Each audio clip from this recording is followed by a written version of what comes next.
Welcome back, ladies and gentlemen. Wow, what a game one for this best-of-3 series, guys. We're here in the losers bracket, round 3, elimination on the line. MVP Phoenix versus Asus.Polar. KOTLGuy. Yeah. What's up, man? How you feeling after that first game? Are you feeling the hype? That was a bit disheartening if you were an MVP fan. Yeah. If you're a Polar fan, you got to be feeling pretty good. Yep. That was a world-class game from Illidan on his Morphling. It really was. Him and FNG, the dubious duo, moving around, relocating, so much aggression so early on. We'll see how MVP adjusts their draft. We talked about maybe prioritizing that ban on the Wisp, maybe even prioritizing that Brewmaster. That's one that Merlini's talked about a lot. I know he hates playing against Brewmaster and often says he's worthy of that first ban. And it wasn't just the Morphling. You know, DK Phobos got a lot of space. He farmed really well. They put him in the safe lane. It started with a really good setup to keep him down. It seemed like Axe was really putting a lot of pressure on, but once they left that lane, he was able to recover and still get a 10-minute Blink Dagger. Yeah, they're going to have to really be able to change something up here for game number 2. Definitely. So we are going to load into game 2 here, folks, and Asus.Polar holding on to this momentum. We've talked a lot about momentum in this tournament. We've still only had one best-of-3 go to that third game, and we'll see if this is going to be the second one. If Asus.Polar continue the way they were, I'm not sure what MVP Phoenix are going to be able to do, though. Yeah, they got to break that mold. Get to another best-of-3. Not looking to just kind of go cold, go on tilt, whatever you want to call it here. Them looking focused as ever. Polar, confident as ever. Looking to try to at least get some redemption and some revenge. Looking to meet ninjas in pajamas, looking down the road. So we talked about the timing there in that last game about the shotgun and the Lincolns together, and looks like the fastest ever was about 1930. Okay. But there's something worth noting here. That was the fastest combo of those 2 items ever, but Illidan also had a lot of other items there. He had the Aquila, he had an extra Wraith Band, I think, he had the Magic Wand. So there were some other items that he stopped off to get before getting to those 2 big core items. So even though it wasn't the fastest time on history, having all that together, incredible farm. Absolutely incredible. All right, so draft underway here for game number 2. It's going to be match point for Polar. Phoenix, they need this win or they are going to be done at Starladder Season 11. Already putting on a much better show than they did at their first Starladder appearance, but still want to continue their journey through this tournament. First ban again going to be happening. The Magnus priority ban here for Phoenix. And on the side of Polar, they get rid of the Juggernaut. And we have to see here if Phoenix opt to ban out the Wisp. They do have first pick, but Phoenix, as of recent, hasn't really been a team to play Wisp a whole lot. So if they're not going to play it, they better ban it. They do play it a little bit. Ryzen has Wisp on history, a hero that they're somewhat comfortable with, but I wouldn't say their Wisp play is quite on the caliber of Asus.Polar, as we saw executed to a T in that last match. So I think you're exactly right. If they don't plan on first picking it, they need to ban it. They choose to ban out the Brewmaster, and Asus.Polar don't want to run the risk of letting it through. They'll go ahead and take out EO. Yeah, that's pretty smart. The Brew is also just so impressive on the side of Polar and DK Phobos. He also had some very clutch plays in that last game, so well worth the ban in its own right. I think the dream opening ban situation right now against Polar would probably be like a Wisp Brew 1-2 ban. Pending your first pick or second pick. Exactly. Yeah. Now, I still think this Magnus first ban is a little bit interesting. If this was MVP versus Na'Vi still, I could see it. And as you pointed out in the last draft, Mags played some Magnus, but I don't think Asus.Polar has picked it in the first round this tournament. No, I don't think so either. And, you know, we'll see if it works out for him. Now, when MVP were going into their matchup against Na'Vi, and they looked absolutely impressive, he had said in the interview, like, oh, we got something for Na'Vi, all right. And I think that was the Axe grab. And they worked with it very nicely. And they continue to work with it here. Didn't find a lot of success in the last game, but they are very adamant, apparently, even prioritizing it as the first pick. Yeah, it started off really well in that lane. They did the dual lane in the off lane to try and shut down the Brewmaster. Axe was dominating that lane. They were diving in on the Shadow Demon, finding a lot of kills. Where things went wrong is when Illidan rotated up to that top lane, and we saw that big dive on the tower, that first relocate, and after that, they just never really got the momentum back on Axe. Sure, he ended up getting a Blink Dagger at a reasonable time, but you compare that timing to what the Morphling was working on, DK Phobos was working on, it just wasn't up to snuff. So Asus.Polar, their opening 2 picks are going to be, of course, the Vengeful Spirit, because that just kind of seems to be the go-to. If you're not going to get the Wisp, you got to get the Vengeful Spirit. It just kind of goes hand in hand here, especially for FNG. And they get the Spirit Breaker again. And it worked out for him for the last game. Maybe it just seems like something like, well, Mag, well, if he's not going to get the Mag, and we really haven't had any success with Puck. Pretty much most teams have not had any success with Puck here. I want to say it's almost like 1 in 10 here at Starladder LAN. It's close to that. Then we'll just kind of go down the docket, and we'll get a hold of the Spirit Breaker once more. Yeah, I mean, there's something to be said for don't fix what's not broken. It worked very well for Mag last game. MVP Phoenix just had trouble dealing with the Spirit Breaker. It seemed like their strategy was just sort of try to ignore it a little bit early on. Once he got a lot of experience and farm out of that off lane, so he was able to pick up fast treads, had pretty reasonably timed Drum of Endurance, and Spirit Breaker really made their life difficult. Also worth mentioning, FNG on Vengeful Spirit is like 8-1 on this patch or something, another support that he is incredible with. Yeah. Ember Spirit going to be the pickup here for Phoenix, so potentially going to see that QO Ember Spirit that we saw day number 1. We put on a very, very impressive show there. Put together something like, I don't know, like a 17-5 game, and was pretty much the Lone Ranger for his squad. Yeah, it was that game, too, where it wasn't his final score that was so impressive, but that for most of the game, he was involved in every single kill. They had like 24 kills, and he was like 15-7 or something absurd. Yeah. So it was all on the back of QO. But Ember Spirit, you know, a hero, not without counters in his own right. So perhaps Asus.Polar will draft accordingly. Now MVP Phoenix with some more respect bands, the Dazzle, the Shadow Priest we talked about in that pregame, something that Asus.Polar really prioritized heavily. Yeah, so not going to allow to hand that one over. In the previous game, Polar, the secondary support, grabbed up something like a Shadow Demon, which they could always go for again, but maybe feeling comfortable on the side of MVP Phoenix, being able to grab this Ember Spirit, knowing that potentially Polar have already committed to their off-lane grab of a Spirit Breaker. Now Ember doesn't really have to worry about something maybe like a Doom. So now that it's like, okay, so maybe a Doom's off the table, feel a little bit more confident, they'll kind of go for that. Asus.Polar ban out the Viper. This is pretty intriguing to me. This leads me to believe that maybe they're thinking about something more melee intensive for the Illidan side of things. First thing that drops in my mind is like a Bristleback or something like that. So we'll have to see if that's something they do consider. MVP Phoenix ban out the Morphling here, and I can't help but feel like that might be an overreaction to the last game. I don't know that that's something that Illidan would have gone to right away. It just felt really good in that last match, especially when paired with the Wisp. But alas, we won't get to see it again. I mean, you're looking at Polar Squad, who seem to be kind of on that thing, like you said, like you got a good thing, you know, just why broke something that why broke something? Why broke something? Why indeed, broke Dakota? something that is fixed? No, well, yeah. But if you're already seeing the Spirit Breaker again, maybe they're just like, you know what, we don't even want to risk it. Let's just make sure we It's true. The only difference is Spirit Breaker, he's a standalone. He was his own man, and Illidan, he was also his own man, but he had a little partner. You know, he had a partner in crime, his SO, that really helped him get to that critical mass so quickly. Asus.Polar thinking hard about this 4th ban and maybe considering a Warlock here. MVP Phoenix unable to pull a victory with the Warlock last match, but still a hero that really just don't want to hand over. Yeah, I can't help but feel like maybe Polar are probably going to have a lot of confidence. Instead of trying to go for more signature bans that maybe Phoenix love to play, more as bans that kind of prevent them from getting the lineup that they want here. And that's why it's what I see there with the Viper. Yeah, one of the great things about this opener from Asus.Polar is it reveals almost nothing. That's one of the reasons Venge is such a great opener, because you can go pretty much any way with your draft. You can be dire side and control Roche like they can here. You could go into an aggressive pushing strat. She is so versatile as a support, and kind of same for the Spirit Breaker. You know they'll be aggressive and eager to fight, but you still don't really know what the core of their strategy is going to be. So your Witch Doctor going to be banned out. Up to last game was a successful grab for MVP, but this time they're not going to have the luxury. And MVP, just the style of draft that they like to go for is getting more of their cores underway first and foremost, and then picking up the supports later on to look to counterback what Polar have initially. Yeah.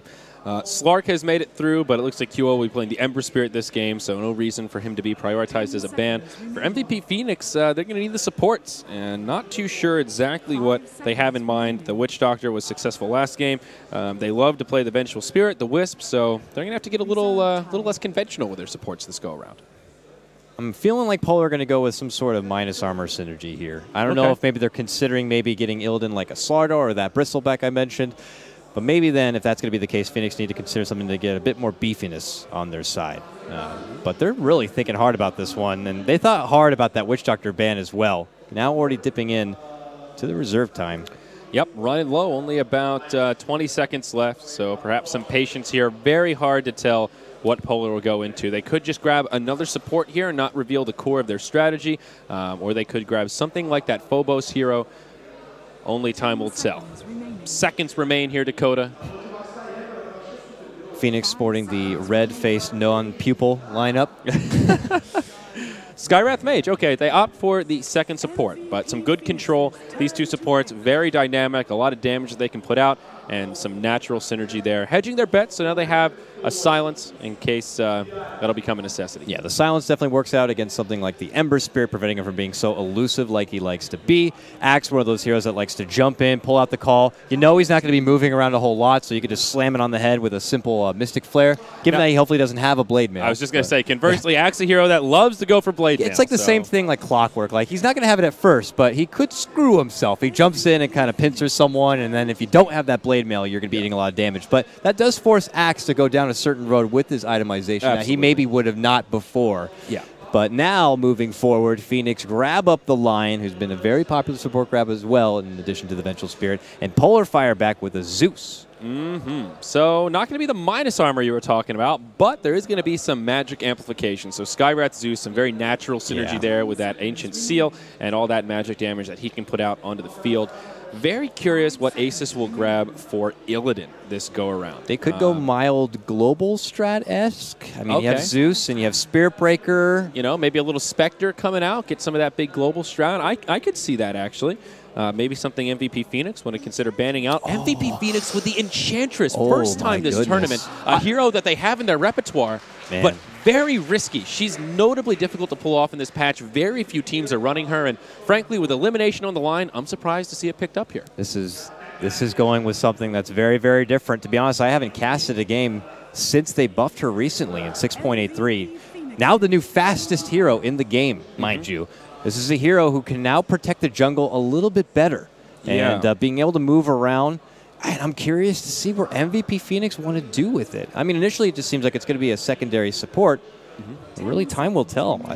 Yeah, now one of the issues with Enchantress is she just takes a little bit of time to kind of come online. Can still be very aggressive early on, get those double creeps, come in and try to gank. But if those initial ganks fail, if Asus.Polar is very defensive and careful about her movements, she can kind of lose that momentum. And if Asus.Polar play a non-aggressive game and they set back and let her farm, maybe get a Midas, get out of control, sure, she's scary. But the way Asus.Polar like to play, how aggressive they are, I could very easily see her just kind of flopping over in the jungle earlier rather than later. Well, Spirit Breaker's not going to be happy with an Enchantress. He's not going to get a whole lot of bashing happening there. And the ban on the Starladder coming out from Phoenix. So maybe they are worried about that minus armor like you were talking about. Bristleback here, the final ban for Asus.Polar. So only 10 seconds left for Asus. What do they do for Illidan? We talked about Spectre. Medusa, you know, is just like a casual hero to throw out that Medusa or that Illidan has found a lot of success with. But I had the exact same reaction as you, Vilat. Ursa. So Dire Sight Ursa. Haven't really seen this. The last time that pops in my mind is when you're talking about like TI4. Ironically, it was an Ursa and an Enchantress, but now on different teams. Yeah, a hero that can definitely take on Roche. Very, very quickly. Very snowbally. In general, pretty good against Axe. As you mentioned before, loves to get aggressive, hop in there with the Berserker's Call, and Ursa is like your ultimate man mode hero. That's the bear you don't want to trade blows with, especially once those Fury swipes get up there, and that can make Axe think twice and has to be a little more careful with how he uses that Berserker's Call. Yeah. Terrorblade. Oh, another debut. Finally picked up here. A lot of first-timers in this game. We talked about it in the pregame. So glad we brought it up. MVP Phoenix. With a very greedy draft here. What a spicy draft overall. Things start pretty standard and stagnant, but by the time we round things out, we get our Ursa, we get a nice little Enchantress, and now the Terrorblade that we've been talking about a bit earlier as far as what it takes to have a Terrorblade really succeed nowadays. He's just so flimsy and weak. I mean, just already walking out the gate, 473 life, pretty pathetic. But he's got to be able to farm it on up, put together maybe the power treads at least to get a little bit of the meat on the bones, and then you can look to build up into at least a good old reliable Yasha. And even with just that alone, you're able to solo take down towers with that metamorphosis, which many consider his true ultimate. Yeah. Now, both of these very momentum-based lineups, but I would say especially Asus.Polar, they have the option to get aggressive a little bit earlier. MVP Phoenix, a super greedy lineup here. Every single one of these heroes needs some farm.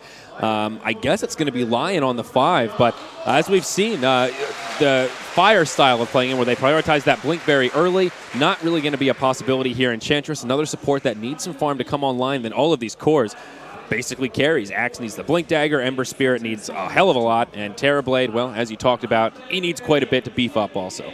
So the play style now having to go against a jungling hero like Enchantress or like a Chen we used to see back in like TI3 days where they used to be able to really harass the mid laner. Make him feel very uncomfortable getting a hold of that early creep and being able to just kind of keep the tempo and keep the pressure there. And if you're able to successfully pull off the early engagement or at least the early pickoff, that could certainly help out. And we'll have to see what they want to do here. I'm excited to see her prance around with that super fast speed. Yes, indeed. The Dryad is cruising these days. Already has a smoke picked up, so certainly ready to be aggressive early on. Initial wards come out. Dire side get some observers down to support the mid lane, as you were pointing out, to get vision of that Enchantress if she rotates over without that smoke, and of course get vision of the runes. Yeah, the wards are very protective towards that mid lane. Yeah. Maybe just because on the top and on the bottom, giving them both rune vision, but very funny to see and make sure that Phobos won't have trouble on his Zeus. But here we go, folks, leading things in. It's going to be game number 2 of this best-of-3 series in the lower bracket between MVP Phoenix and Asus.Polar. I'll go ahead and rock out your introductions pretty dang quick here on the side of MVP. It is going to be Forev on the Axe in the offlane solo right now, getting zoned back from that Skywrath Mage. QO is going to be playing your Ember Spirit, and already you see that little mana burn creep sneaking on forward. And fabulous against Zeus. Yeah, the Harpy. You can get some really annoying creeps and really be a pest in that mid lane. And it is going to be Ryzen playing your Enchantress in that jungle. Bottom lane, it's going to be Heen playing your support line. And, of course, it leaves March on the big bad Terrorblade. Yes, indeed. MVP Phoenix, the team that needs this game. Elimination on the line if they can't take out Asus.Polar. Dire side, Mag going to be off lane on the Spirit Breaker once more. Mid, that puts DK Phobos on the Zeus. Already, I don't want to say struggling, but has his work cut out for him as his mana's been burned a little bit. Able to pick up that fast bottle, and will find some recovery. Oh, that's Satyr Mind Stealer coming on in. Wants some of those Zeus thoughts. And give me that mana. Say goodbye to your mana. No, that puts FNG on the Vengeful Spirit. We'll find a little freebie there, an extra 30 gold going into his pocket. Illidan will be on the Ursa in the top lane, and Lil Hardy hanging out to make sure he stays safe and finds all that bear farm. Heen's really bullying back Mag, not allowing him to be close enough to get any sort of XP, and wants to make sure he creates plenty of space for this Terrorblade. And Terrorblade's going to look to farm on up as quick as possible. And I'm curious to see. Asus.Polar has been a team that likes to play very defensive. They don't like to go too much on the early movement. I say that, and now there's going to be a charge out onto Heen, who could be in a bit of trouble, but nope. Vengeful Spirit not going to be able to come over. But it's best to be able to really take it to the Terrorblade early on. You even see lineups even go like with an aggro try just to make sure they can make Terrorblade's life a living hell in the early laning phase. And he's not getting that now. He'll be able to get some nice early CS in. Yeah, I mean, I would say Asus.Polar are on the more aggressive side than the more defensive side. MVP definitely a bit more defensive in terms of their strategy, as Parker pointed out in that panel earlier.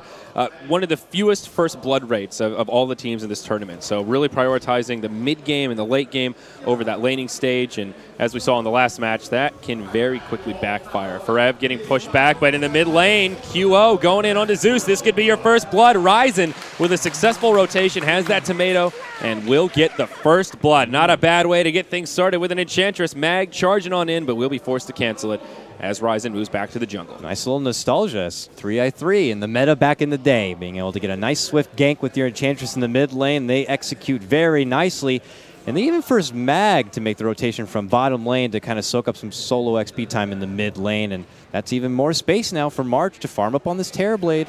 And he's going to go right for the Basilisk here. So early Aquila build here on the Terrorblade. Most likely. And like I said, good start for MVP Phoenix. Asus.Polar, though, not too scared at the moment. I'd say probably like 5 to 10 minutes is when they may start to get more aggressive. We'll see what they do with the Ursa. Part of his power is the Roshan control, and with Eventual Spirit having that minus armor, they should be able to take out Rosh very early. Already has phase boots, and will either go for a Morbid Mask or a full Vladimir's Offering to make that happen. MVP Phoenix, I think, need to prioritize controlling the pit and making sure they don't hand it over for free too early on. Polar doing a great job bullying back this Axe. Forev has no CS yet to his name, barely level 2. Yeah, the off-lane Axe, I would say just a rather risky lane setup in general. Hold that thought, though, as mid-lane QO getting charged by the Space Cow. Searing Chains, stop him dead in his tracks. Nicely played there, and he'll survive easily. Good defense right there. Forces him back, so more rotations, and Polar are not going to be able to get the execution they want. Yep. And now they kind of step on back. And look at this bottom lane. Oh, Metamorphosis is going to be popped. Oh, QO now charged. He doesn't have a flame guard here. It expired right before they went in. The TP will force Asus.Polar back, and the TP ends up getting canceled. Meanwhile, in the bottom lane, as you were pointing out, this push starting nice and early. Yeah, he's got the Metamorphosis already popped. It's level 3, and you could just look at the damage as it begins to fly on out on this tower. Forces out the early glyph, but it's already about half life here. And they'll be able to take it down pretty swift. Small rotation from Asus.Polar. They got FNG and Mag, but only so much they can do here. And yep, that'll be a tower kill going the way of Terrorblade. So off to a good start for him, finding that baseline of farm as they continue to rack up last hits. He is now becoming the last hit leader. This is becoming really fun for me. Just the MVP team being able to throw together a draft that kind of takes the meta back a little bit.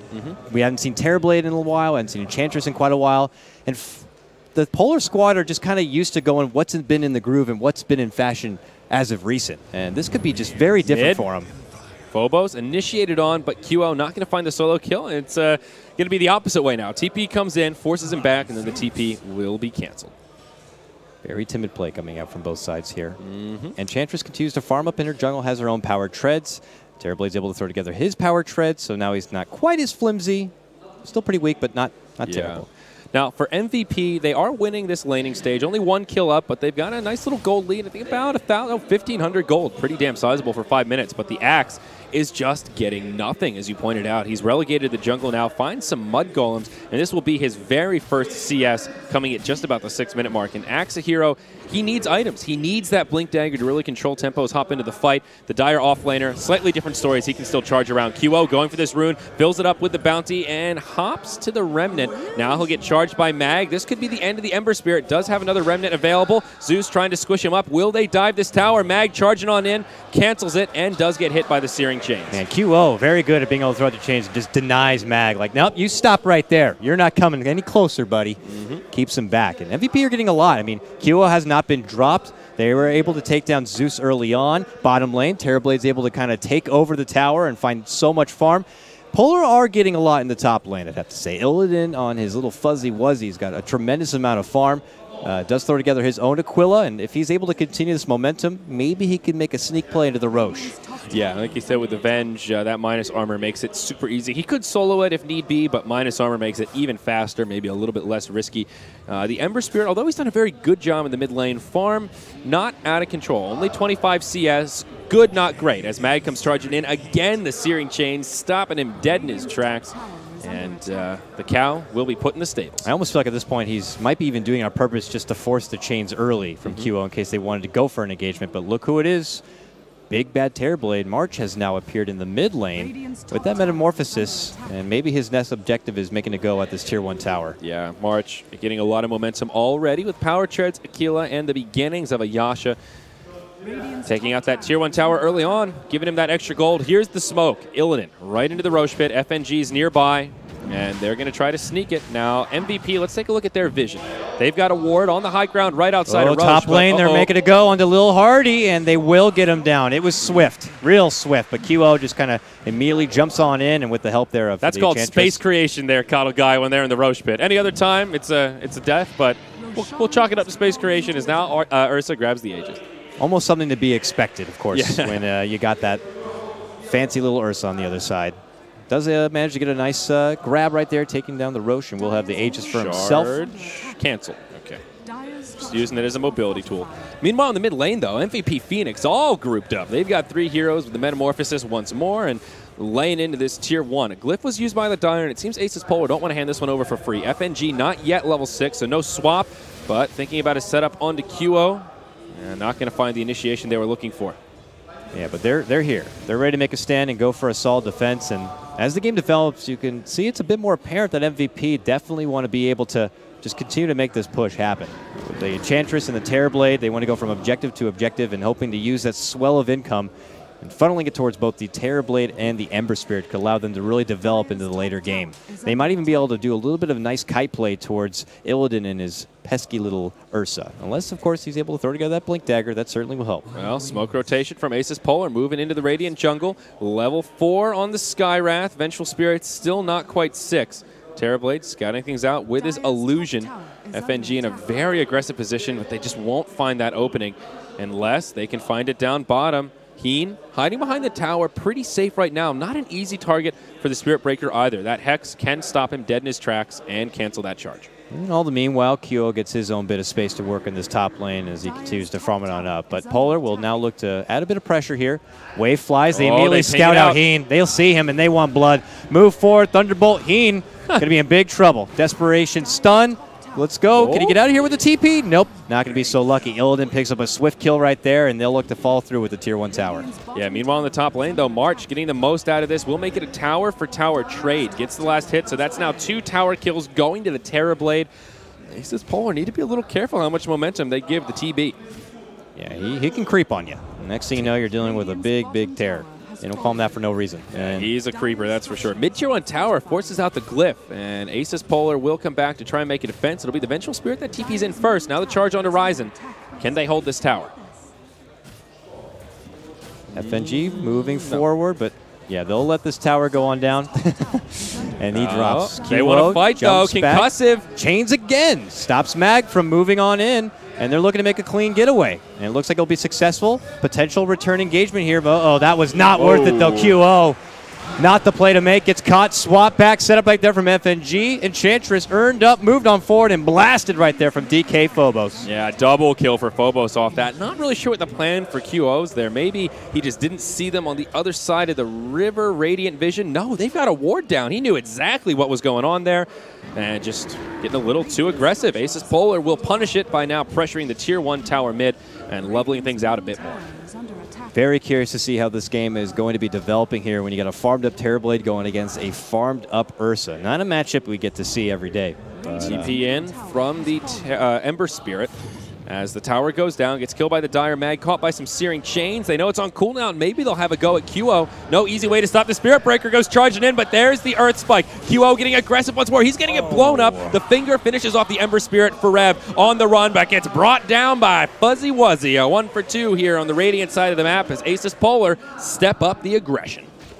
Back-to-back takedowns of QO on his Ember Spirit in the mid lane. I mean, look at the momentum difference now. He's down to 4K net worth. And, well, this Ursa starting to ball a little bit out of control. He's got his Blink Dagger, too. So now he can easily go on the assault. Ursa typically has that trouble being able to run at whoever he wants because he wants to be in your face. And a Blink Dagger certainly does help. And he can go as aggressive as he wants because he does have the Aegis at the ready. March initiated on by Lil. Out comes the Ancient Seal. Silences him down. Illidan tried to finish him off. Finds it. QO now stunned as he initiates. Locked down. Tries to Remnant away. Will live for now. Ryzen on the run. Swapped back. Taking a lot of auto attacks. The Untouchable not going to save you from the Fury swipes. Chains buy QO some space. But that Blink Dagger up in about 1 second. Illidan continue forward. Earthshock. A few more auto attacks. Find the kill. It's a triple for Illidan. As Asus.Polar pull ahead 8-3. Illidan is going on absolute beast mode in these games today. Let me tell you what, he makes a beautiful debut with that Blink Dagger, getting the jump and takes it to Terrorblade. And a beautiful assist coming out, of course, from Lil Hardy with that silence. Terrorblade had really nothing he could do. No turn back, no sunder, no nothing for you. Let's take a look at these graphs and see how things are faring. MVP for the first time in this game behind by a good little bit, about 1,500, 4,000 experience. They're making it go on Axe. He gets caught out, stunned, burst from the lightning. Forev is going to go down, and the assault continues from the Asus.Polar. Illidan, he's not done yet. Finds Heen, gets stunned up, but the Wave of Terror brings him down. It's a fast 2 for nil. Looking at the Radiant Vision here, their jungle's completely blind. They thought Asus.Polar were back on their side of the map farming. Little did they know they're staying here and keeping the aggression on. FNG left behind. Maybe it's bait. Nope, goes down to that one last impetus. Mag looking for vengeance for his fallen comrade. Charges forward, charges up the Nether Strike, laying in the auto attacks. Illidan gets here as another bash, smacks her in the face. QO comes flying in. His buddy March nearby. He's got the Metamorphosis form on. Does not have Sunder at level 8. Illidan goes man mode. Actually goes down, but they find the kill on the Terrorblade. Now it's not done yet. In comes the Skywrath Mage right onto the Ember Spirit Mag. Once this kill turned into a frog, and QO may well live, trying to turn it around back onto Mag forever, and Lil Hardy duking it out on the backside. Mag forced to run away. Does have a couple of earn charges here, and I think he'll be okay. Lil Hardy not going to be so lucky. Or will he? Concussive, slowing down the Axe. Now Forev, well, getting punished. Heen comes in to finish off the kill. Swap back. Forev will fall. Heen trying to drain some mana. He's going to get punished as well. This is just one long fight here, Dakota, as Ryzen and QO come back in. It just does not stop. Now FNG looking to tussle, and, well, they dance around the trees. FNG, the long ball impetus coming on through. That one will take him out. Oh, very low, but the Remnant will finish it on off. QO able to get himself onto the board now, looking to step on back, but it just does not stop. Here comes the return. Mag with no more mana, same with Zeus, though, and finally we'll be able to go into a calm. So what the hell happened there? They're not done yet, though. Illidan and DK Phobos, they're in hot pursuit. Blink Dagger down. Okay, they won't commit anymore, and looking at that fight, it ends as a 3-for-4. Still, it's Asus.Polar coming out ahead with about 1,000 net worth gain. Illidan did drop. The Aegis did expire, unfortunately for him, just a little bit before that. Very unfortunate timing on that one. But man, oh man, they get so much out of it. He's maybe looking to go onto QO, and it forces out the Sleight of Fist, Remnant away. He does not have a Remnant far away, but just a little scoot will be enough to push back Illidan. Still just keeping the aggression on and not allowing his Ember Spirit to feel safe. Almost similar to what we saw out of Ninjas in Pajamas going against Polar yesterday. Just a relentless assault coming out that very uncomforting here for MVP. Charge is already on the fly here for QO. Mag from base here doing the long hike. Yes, we do have Enchantress nearby, but is that going to be enough to help out? Illidan, I imagine Illidan's going to sweep nearby. in. Yeah. Has that ultimate available, and nope, they will just cancel it. They see the double damage rune on QO and decide, maybe we don't want to go for that. We'll save it for another day, and everyone else just continues farming on up. Touching base with March. There's going to be a lot of pressure on him in this game, being able to be the dark horse. He's got that Yasha, and he had 2K gold. He does have the orb coming out. So things looking okay for TB. Honestly, his farm's pretty good. 7K net worth. He's still keeping up pretty damn well. Asus.Polar, although they have the momentum right now, a 3,000 gold lead, not insurmountable. As we talked about, MVP Phoenix have a greedier lineup, and they can certainly still farm their way back in this one. Heen had managed to farm himself a Blink Dagger too, which is very, very good for him, being able to get that quick initiate, but it's been more on the defensive for them and going more on the offensive. So we'll see here, and Polar now moving on through the MVP side, scouting out, taking away that bit of jungle farm, and continuing to just keep adding that pressure. Yeah, and again, looking at vision, only one ward down for the Radiant side. It's right here near the mid. Their jungle still being invaded. Asus.Polar farming pretty efficiently, making a lot of space for their carries. Illidan working on what looks to be a BKB. I doubt that's going to be a Desolator. And closing in as he's just now a recipe away. Big stack for MVP as Forev finds some momentum. Momentum they certainly need, especially on this axe. Getting that Blink Dagger is of the utmost importance, but he's got to be careful not to drop to these creeps. He'll step on back, allow March to finish it up. But yeah, mid lane, Kyo gonna get caught out, throws out the chains, but the silence is there. Arcane Bolt, Big Blast comes on through. The Ancient Seal amplification side by side with Zeus is just so good. And Zeus got a kill on Axe. He was so low from the Ancients, the ultimate finished him off. Oh my god. 2-for-1 special there for DK Phobos. Oh yeah, even better for Asus.Polar. That's something you don't even count on. Illidan moves right into the Roche pit. They even see it, but with 2 dead, he feels absolutely safe, and I reckon this will be the second uncontested Roche this go-around. Very, very scary here for MVP. Polar looking damn good right now.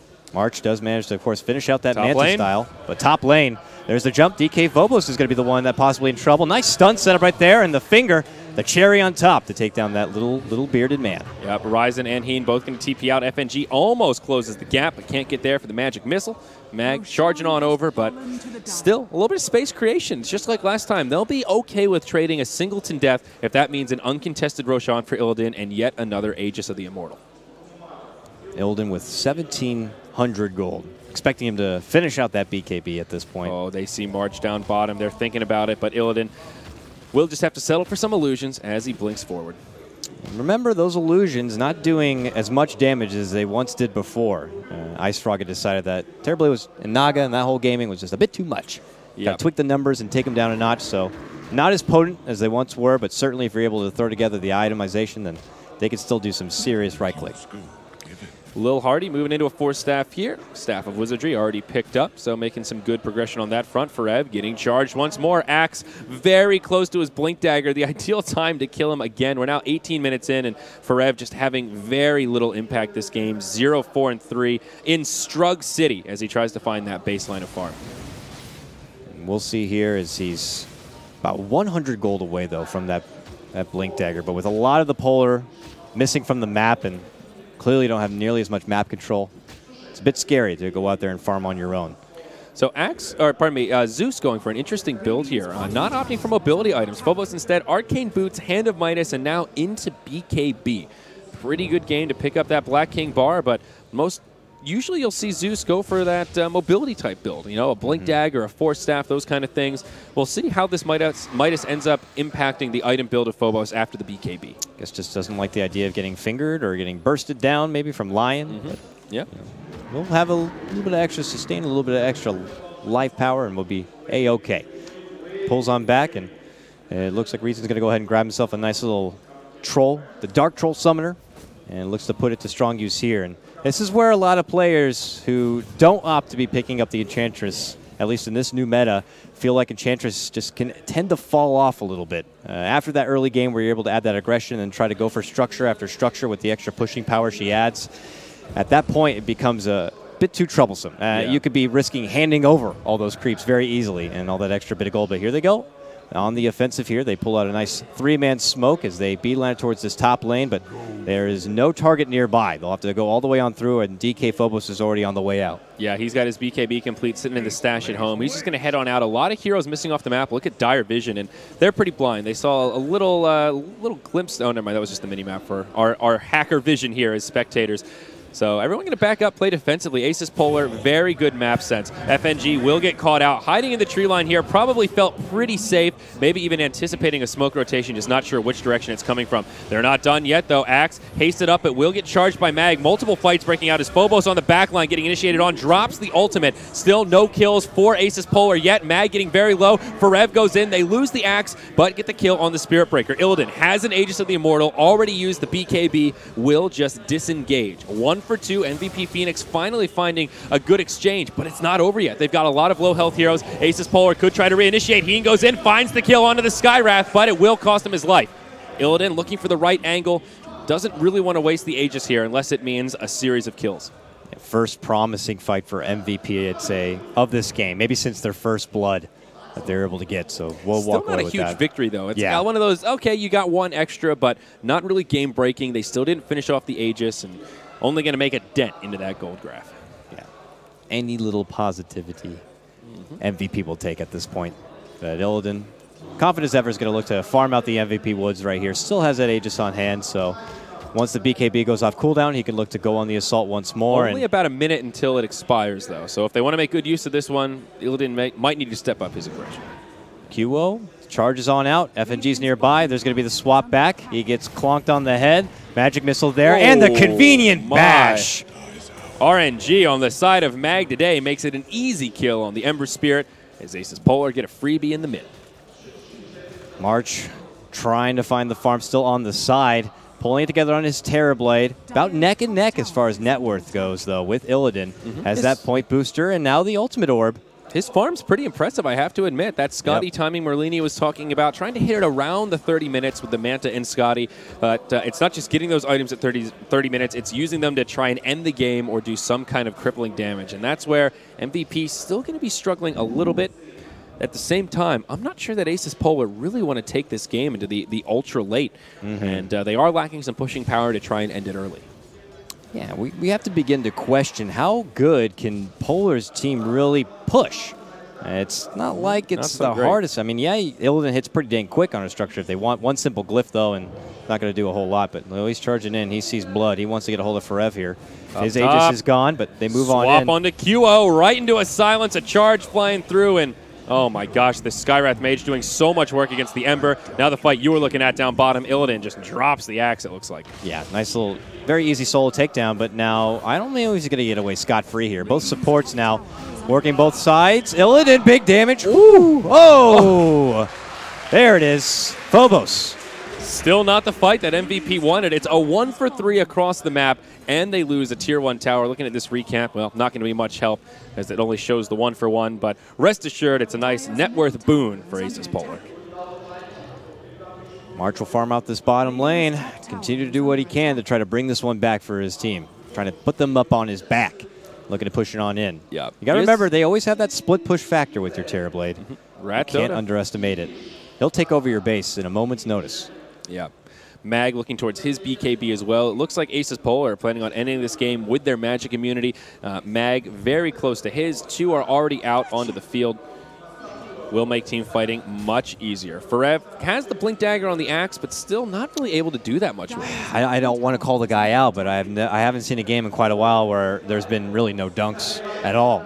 You know, especially at this tournament. It's been a dunk fest. Axe is not a hero that plays well from behind. Simply put, he's all about the momentum. He needs that fast blink, and I don't think Axe as a solo dedicated offlaner is where he really shines. If you want to do that, you're almost better off just kind of starting in the jungle. He spent the early part of this game with 0 CS. His last hit was on a mud golem at the 6-minute mark. He could have just started in the jungle there and got that snowball going a little earlier. Now he'll try to recover by farming the Ancients, but as we saw last time, it can backfire. If you get too low, Zeus will just drop that hammer and send you to the grave.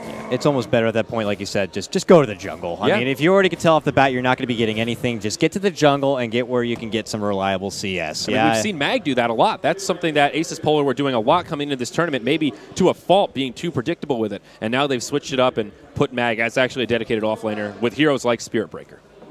Looks like they're going to heal up Forev here so they can go for a potential engagement. But QO, maybe being a bait here in the front lines, does Remnant all the way back. Mag potentially going to charge on through. Oh, the Earth Spike is going to be missing there from the Lion, as he does not move, but QO not done yet. Remnant's all the way in. Long ball. Catches the chains on two. Lil, there's our dunk we've been waiting for.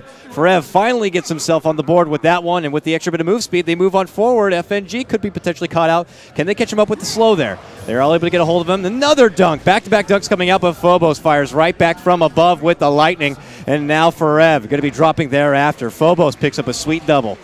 Once more, it's a 2 for 2. They see that ward as Phobos uses the lightning, and they'll even get a free D ward following that fight. So about a break-even Axe Enchantress for Skywrath Venge. If anything, advantageous for Asus.Polar, even though it started good for MVP Phoenix. A super fast Roche respawn. Oh my gosh, here, Dakota. It's about as fast as it gets, and that will be good news for Asus as Illidan will probably try to sneak it once more. You do have to consider the fact that MVP have been mostly fighting with just the 4. Mid lane initiation onto Illidan. They're going to bring down the bear, it looks like. Or can they? BKB used, and he survives. Oh my gosh. Sure, they force out a BKB charge, but that's a kill they much needed. But yeah, they've been fighting as pretty much 4, though. So it's almost expected they're going to be coming up short. Yeah, it's been much more devastating than they've probably been anticipating. But every time these big fights break out and they come up short, I go back, I check out March, and he suddenly has another 2K gold. Now he's got a Scotty. 26 minutes in. That's pretty good. He's top of the net worth right now. Only actually Phobos on that Zeus after getting all those sweet kills is just contesting Midas, it. Don't forget. And so that's buffing up that farm. And speaking of Zeus, he's not picked up that Aghanim Scepter. So I would imagine Refresher may be his next item of choice unless he wants to go a mobility tool, maybe thinking the BKB is going to be there in the stead of a Blink Force Staff. But Refresher Aghanims can do so much damage in Terrorblade. He's going to have to get a BKB at some point here. I mean, this magic damage really adds up. And yeah, he's beefy with a Scotty Manta, but is he beefy enough? So with that wave, they are going to be able to scout out the Roche, but you already see the Remnant there in the pit.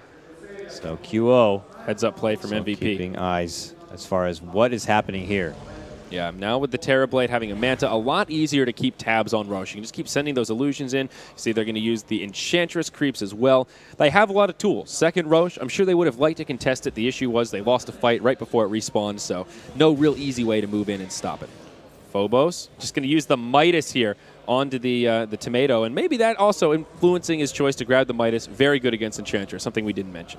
I'm getting this irky feeling that maybe Asus.Polar could be getting a little overconfident at a point, and they think they're taking a lot of these fights. And then when Terrorblade finally decides to show his ugly mug, he could surprise them with the amount of damage he's going to be dishing on out. But Radiant Vision. They had a ward down. They saw Illidan walk in. There's a Remnant in the pit. They see he has a double damage rune. Maybe Illidan thinking that's enough to dissuade them from wanting to take a fight. Nobody wants to score up against the double damage Ursa. But no, Asus.Polar looking to bait this out. Now QO coming in. Sleight of fist. FNG drops the stun. Fire Remnant forward. Illidan trying to go man mode with him, but he'll just fire Remnant around. Mag in the front lines with the BKB on. It's Forev taking a lot of damage. Zeus drops the ultimate. Still no kills yet. Phobos almost goes down. Dyer gets the kill on Roche. Oh my god, what a bash! He does get the Sunder off very nicely at the last second, but now March desperate to pull back the damage, and they are able to take down that first life. Now they move on in, and here comes March. It took so long to debut, but he is finally here, and now trying to take it in, getting pushed back. Illidan trying to take down the Beast. They're trying to help him out, pushing on forward. BKB pop. March walking away, getting healed up, and they turn it back. They get a 5-man wipe on their side. MVP. They waited so long for this moment, but this could finally be the turning point for them. The buyback on the Ember Spirit, so worth it there. An absolutely great heads-up play. The ideal hero for that situation. He can fire Remnant right back into the fight. And talk about a big net worth gain. That's going to level this game out and put MVP Phoenix in decent territory. Where did the cheese end up as well? I'm not sure who picked it up, but it's not in any inventory, so it looks like it got eaten. They've been waiting and waiting and waiting, losing fights and losing fights as 4. And finally, they had given March the time to build together farm like this. He got his Scotty, now already has about 2,400 gold, and it looks like he's going to be able to secure a tower. Yeah. No Deny going to be there. He grabs it. Yeah, FNG having a go. Skywrath actually not going for the 4-staff. Ends up going for the Yules, which he's completed. It's FNG that'll be the 4-staff carrier here for Asus.Polar. But to complement what you were saying, it seems like they did get a little complacent and just underestimating MVP. Illidan walking right into the pit. There was a Fire Remnant down right next to him, so he knew that they had vision, saw what he was up to, and they still went for it. Just that inkling. It's just like, you could tell Asus.Polar, they're confident, getting so much out of all the fights up to that point. But where had been March? Where was March? What was he doing? Busy farming it up. Now Enchantress so close to this Aghanim. It's just a point booster away, and that will really up Ryzen's damage. Enchantress finally coming online a little bit.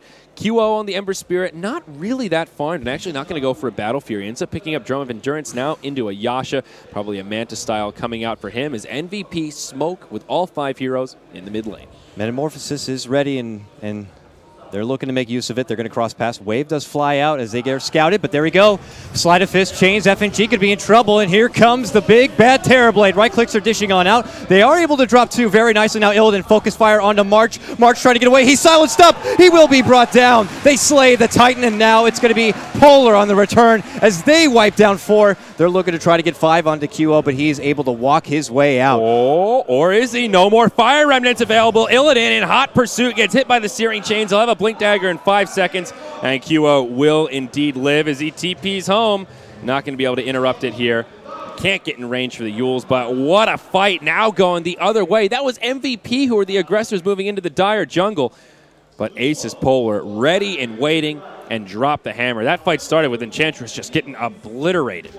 And after they do that, they make the right call and prioritize. They just go right for the Terrorblade, and props again to Lil Hardy, man. He gets that silence out, and there's nothing that Terrorblade could do to sunder and try to get back into it. Yeah, they need something to deal with this silence. He has the Manta style, but he's often forced to use the Manta earlier in the fight. And yeah, this Lil Hardy here, he has been on point with waiting for that Manta to be used and then dropping that silence so he can't get off the sunder. If they can continue to do that, that is the trump card for the Terrorblade, at least until he gets that Black King bar. Yeah, that seemed to be pretty important at this point. QO gets a nice 2-man chains right there, and now he decides to Remnant forward and gets a support takedown. He's going to go for a 2-fer here. Charge well, coming with in. Axe he can. FNG forced after the high ground, no vision, but he may still die to the DOT. Heen actually misses. It doesn't matter. They still find the kill. The gem ends up on the low ground. What a cheeky play right there. It's hiding in the trees so they even see it. Yes, they do. It gets pinged out, or they know it's nearby. Do they, though? Maybe. Let's take a look at Radiant There's Vision Heen. here. There we go. They picked it up. That's my gem now. Okay. And they'll go ahead and take out the ward. So a good pick. They get both supports, but the gem. How long is he going to keep that gem? Here comes a mag. He wants it. Give me that BKB'd. back. And the ultimate from Zeus. They really want this gem back. Illidan coming in. Down goes Forev. Heen will die to the Nether Strike. The gem has been reclaimed. But for how long? QO coming in, Searing Chains onto Illidan. Mag on the run is March. Starting to drop the hammer, gets hit by a reflection. The gem will hit the deck once more. Enchantress says, hey, give me that back, you hot little potato with that gem as they continue to hand it off one to another. But man, a lot easier for Terrorblade to get more done when they've already taken Skywrath Mage out. Yeah, that whole skirmish, basically a 2-for-3 rather there. They end up trading the Spirit Breaker after losing their supports, but Axe and Lion end up going down in the fray. Though MVP Phoenix, the one to walk away with the gem, and that really is the prize gem there indeed. Prize. Jesus. Hex up on Illidan though. Yeah, good grab right here. That is a scary grab. Big piece of crowd control, something that can lock down the Terrorblade. Still no pieces of the BKB, but also an item that gives them a tool against the BKB. If they can initiate on March, get off that Hex, they could possibly blow him up in that 3.5 second duration. Yeah. A lot on Illidan to be able to get that optimal jump and make it happen here. And he tries to go towards mid lane. Also works very nicely in cases like that where QO is able to quickly rem it away. Oh, it's the Searing Chains, but even though MVP have been striking back, they're still not really making much momentum in terms of gold or experience gain. They kind of broke even in that last fight as Asus.Polar have reclaimed some of that lost footing. And even that net worth chart still very close for the leading farmers. Ursa and Terrorblade nipping at each other's heels. Roshan, number 4, not going to be up for a little while. Illidan, though, with an invis here. Sees this illusion. If he makes the jump onto it, that'd be a bit unfortunate for him. But no, he's going to continue to scout things out. Go towards the bottom where there's not going to be any sort of MVP members. They're busy migrating in this mid lane here.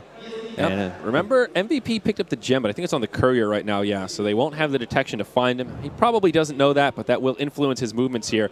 Ooh. And finds QO. As that sheep charge is coming, he's just going to wait a little bit, and then this is going to be a sweet grab. There's the sheep out. Big old pig. Clicks, and boom, right in the face, QO. Oh, but the Hex the other way. The frog will stop Illidan dead in his tracks. Doesn't matter. Ends up being a 2-for-0. Zeus getting credit for that dominating streak on the Ember Spirit. Ryzen not out of the clear yet. Illidan blinks over the tree line. Force staff from Ryzen buys him some time, but now this charge from Mag. Axe says, see you later, friend. I'm getting the hell out of here. We have a 3-for-0. All set up by that invisibility rune on Illidan. Refresher completed on Zeus after clearing out that streak. Even with 2,600 life on March, Zeus works so good against Terrorblade. It only would take one simple ultimate for them to recognize which would be the real Terrorblade. And at that point, they just go guns a-blazing on focus firing him. And well, he's going for Satanic. Yeah, so not the BKB we were talking about. And Satanic, obviously a great item, will help him beef up, gives him all that extra HP and survivability once he uses the active. But I'm still skeptical. The Refresher Zeus does an absurd amount of damage, especially if they get the Ancient Seal on top of the Terrorblade before the ultimates come out. I don't care how much HP you have, you are going to be feeling the pain of the Thunder God. Phobos has just been playing such a stellar game. 9-3 and 16 on this Zeus. His Handamitis pickup really paying off. Such a smart read. Great against the Enchantress, as we mentioned, but also recognizing this game's probably going to go a little bit later. They don't have the tools to end it before that 30-minute mark, and this allows him to scale well into the late game. And, you know, Zeus, not that bad in the late game either. Static Field gives him that percentage-based damage, and he can definitely hold his own. Now the Basher up on the Ursa, hedging their bets. Once the BKBs come out, he's going to be ready to grab that Abyssal and have a tool to cut right through it. MVP smoke up from the bottom lane and look to go right towards the bottom of the river here, and can't help but feel like there's just more around QO and March, and for the rest of them, this really can't amount to a whole lot, just maybe being the mobile sheep, mobile Hex, mobile slow, maybe a little bit of heal here and there, but they can't really amount to a whole lot on top of that at this point. They have really fallen off. Yeah, unfortunate for MVP Phoenix here, hoping to find something with the smoke rotation, but they're going to come up empty. It's about to expire, and everyone on Asus.Polar at the top portion of the map ready to pressure this top lane. Roche up in about a minute. Also unfortunate for MVP is they could have probably just hopped in and finished it off before Asus could have reacted. So March will continue to truck down this bottom lane where the tier 2 had already been dropped. Meanwhile, it looks like Polar moving in from the top. They're going to get their own tier 2 here. Snagged up from Mag on that one. And we'll see if they decide to look to go pull on back. And you see ult coming out there from Phobos, so you get the extra intel as far as where the hell the rest of MVP are. Yeah, just look at how much damage it does to these supports, though. That's a third of their HP, and just a Zeus ult without the static field nearby, it really hurts. And that's just one of them. So if you can start off a team fight with like half of MVP at half health, that makes it pretty easy for the Ursa to come in and just clean house. Yeah. Put on top of that all of his additional nuking power, and Ancient Seal that could also come on through. It could get scary. It gets dirty pretty quick. And looking at the graph, it's getting even worse for MVP Phoenix. Now upwards of about 10,000 gold, 20,000 experience for Asus.Polar. The experience going to start making a difference here. The Midas on Zeus giving him a little edge. And they're going to wait it out for Roche. Coming up in just a second here, Lil Hardy will scout it out. The Birdman Jr., he sees it coming. There it is, right on the way out. He'll be able to ping it there, but actually that ping is from the MVP side. So they know what's happening. Are they going to look to contest, though? Are they going to have the time to go for it? This is the last time they pulled out a very successful fight. This is the MVP vision we're looking at right here, and they know something's running amok. They've got an Alpha Wolf going on in to scout it, and they'll see Roche has a little bit of HP at least. Oh, it's done for. A bash, though, could be on Illidan, but they will be able to finish it off. Sleight of Fist flies out. Lil Hardy in a bit of trouble right there. Forces the high ground and gets zapped on down, but here comes Illidan with that Aegis on hand. He looks to burst on forward. Actually, the Aegis in the hand of Zeus. March could be in trouble here. Has the Sunder, but he's almost locked down into the point and silenced up, sheeped up. He can't do anything, and he is brought down. Now Farab dies as well. It's looking bad for MVP. Refreshes the ultimate. It's a 5-man wipe as Asus.Polar make it happen and drop the hammer all over MVP Phoenix. Oh, it looks like this could soon be the end of the run of MVP Phoenix in this tournament. KOTLGuy, Asus.Polar looking so strong in that fight. They still have the Aegis, the cheese. Who knows what happened to it? Looks like it may have been eaten in that fight, but oh no, it's still sitting in the Roche pit. There's this cheese hanging there. Nobody seems to care. All right. So we'll see now Asus.Polar. As they truck themselves mid lane, they'll be able to take down this tier 2 tower, and at the same moment you see also FNG pushing at the bottom. MVP, at this point it's going to be do or die. One final hurrah.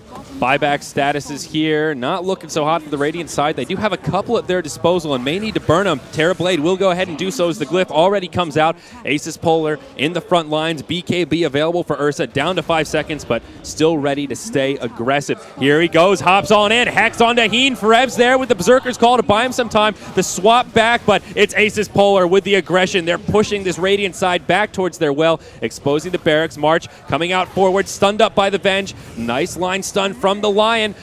Beautiful taunt from Fareb, but it's going to cost him his life. He can't take the heat, and he's going to go 6 feet under. Now Illidan on the run. That impetus taking him low. They can't finish him off, though. DK Phobos, BKB on, brings down the Lion. March gets off a Sunder, gets him some HP. Phobos in some trouble. Remember, he's got the Aegis. It's a 2 for 2. Asus on the back foot. The cheese was delivered from the courier and given to Illidan. Can they turn this around? March getting low. He doesn't have a Sunder. Mash getting back-to-back bashes. Oh, my God. I called him Mash. They'll burn the Aegis, and it looks like MVP will hold on for now. DK Phobos using that Shivas and won't be able to find a kill with it or connect.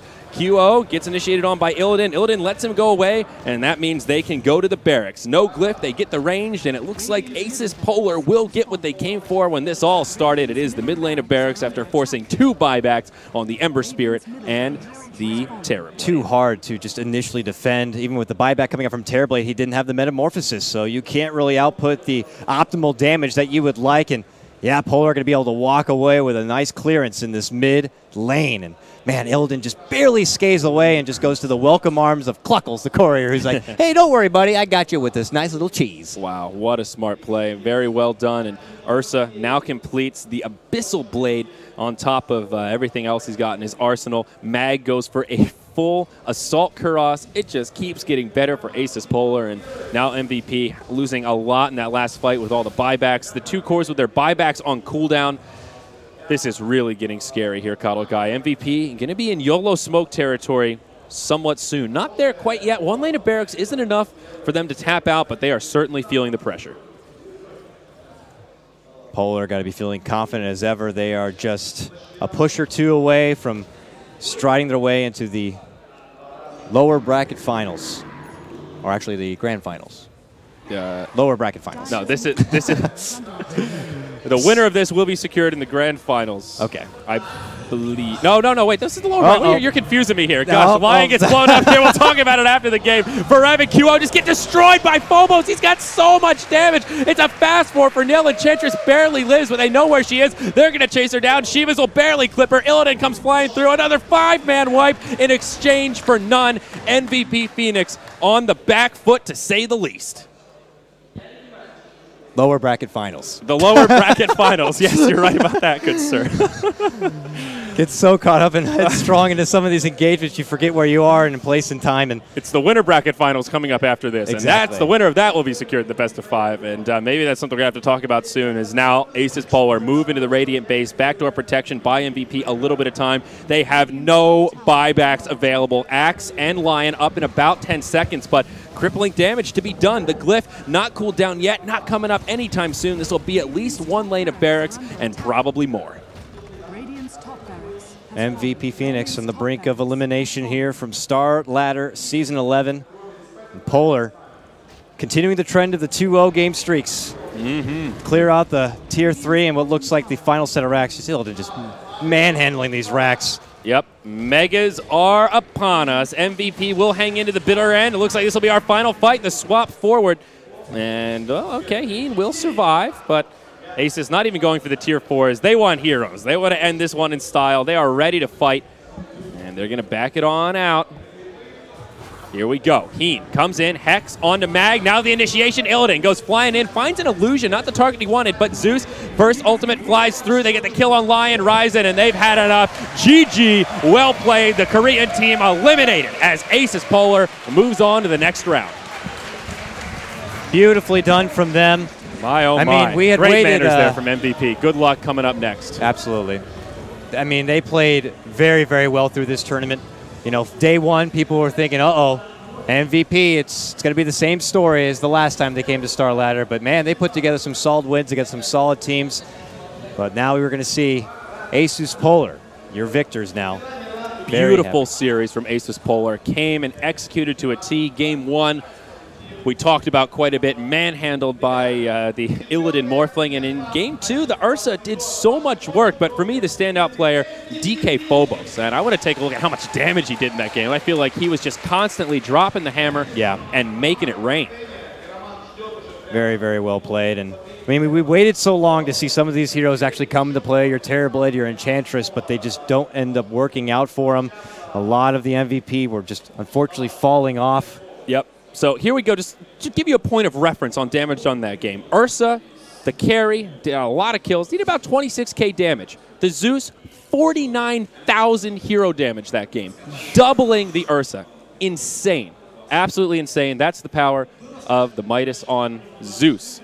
Parker, what's going on, man? Hey, buddy. Not too much. Not too much. Ooh. Sad day for MVP, but they had a good run. You got to tip your hat to them. They came a lot further than a lot of people would have expected. So I think the fact they got top 4, it's an accomplishment. It's something they can go into upcoming tournaments, DAC specifically, and say, we got some good experience.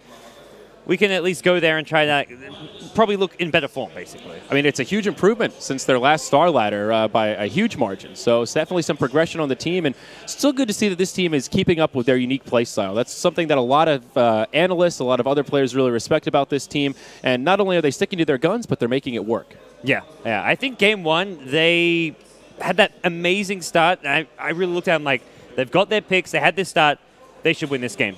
Asus.Polar just outplayed the hell out of them, though. And I think that's where you can kind of see the difference between MVP Phoenix and these actual kind of Tier 1 teams is that some of the individual plays and decision-making is just a bit better. Q in the mid lane on his PA getting baited in by the Morphling is the one moment that kind of strikes to mind for me, where Illidan was just kept Morphling strength. Wiz TP's in, they kill the PM, just like, that just kind of sums up, I guess, the decision-making difference between the two teams. Asus.Polar were just a few steps ahead of MVP Phoenix, it felt like. Just a little bit more experience. Yeah, so maybe something to expect. But I'm just so glad to see progression on a team like MVP Phoenix. So I remember when they were formed and, you know, Korea was a little bit of a joke when it started, and this team stuck together. They've stuck to their guns, and there's a noticeable improvement. And, you know, 6 months, a year from now, this is a team that could really put up a lot of results. Oh, absolutely. I look forward to seeing these guys and how they do it for future tournaments at the Dota 2 Asia Championships and so on and so forth. But it's Asus.Polar. They're the team going on to the loser bracket finals, meeting the loser of either Ninjas in Pajamas or Empire. And boy, they look good. Illidan stepped up his game tremendously. His Morphling play, his Ursa. Both games just was a good 2-3K net worth ahead of like the next big carry for most of the game throughout at least the early to mid game. DK.Phobos' Zeus is another hero which you just got to respect, it feels like, half the time. So. Yeah. The Midas was such a smart play there. Great against the Enchantress, able to eat some of those creeps, but it just let him scale into that late game so well. Refresher Aghanims, absolutely nothing to scoff at. Do you think the Terrorblade should have had a BKB there? Would that have made any kind of a difference or not really? Difference, yes. I think it's probably his third item. After the Manta Skadi, I think BKB makes a good third item because Zeus just wrecks Terrorblade. He gets all these stats and HP items, like the Manta Skadi, they make him tanky, they give him a bunch of armor, but Zeus doesn't care about any of that. He just gets... he gets the passive, the damage output on that is just insane. He bursts down Terrorblade from full to like a quarter HP in 2 seconds. So BKB definitely was needed, just not...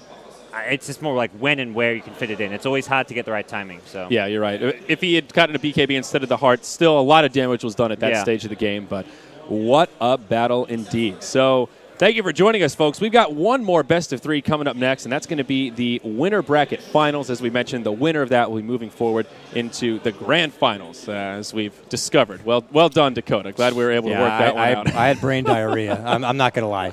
Brain diarrhea. Tail end of day 3 at a LAN event tends to happen. Don't drink the water. That's what you... Yeah. Should have read the pamphlets. Yeah. Don't drink the water. Start drinking some more Red Bull. And some vodka. There. We are in the Ukraine after all. So, all right, guys, we're going to have a break. Then coming up will be our final series of the day. Stick with us. A lot more Dota 2 coming up. NIP versus Empire, the final best of 3 around the corner.